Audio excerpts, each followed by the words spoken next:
Opposition ہے. یوم یکجہتی کشمیر پہ انہوں نے مزید انتشار اور خلفشار کی باتیں کی ہیں. یہ اندھے خواب دیکھنے والی اپوزیشن اپنی سیاسی موت مرنے جا رہی ہے. 3.5 پونے 4 سال ہو گئے ہیں. فضل الرحمان صاحب نے کہا کہ عمران خان کو مکھی کی طرح نکال دیں گے. میں نے اس دن بھی کہا کہ غیر پارلیمانی لفظ ہے، لیکن مجبوراً جواب دے رہا ہوں فضل الرحمان صاحب، کل آپ کو انہوں نے مکھی کی طرح نکالا ہے.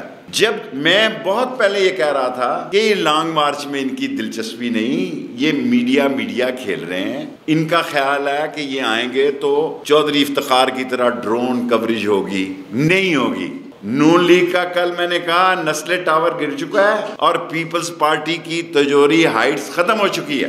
فضل الرحمان کوشش کر لیں. پہلے یہ استعفے دے رہے تھے، استعفوں سے بھاگے، پھر یہ لانگ مارچ پہ آ رہے تھے. 30 دسمبر کو انہوں نے کہا کہ ہمارا جناب علی، یہ آخری پچھلے سال 30 دسمبر مجھے ایسے دکھائی دے رہا ہے یہ اپنے لیے بڑا مسئلہ پیدا کر چلے.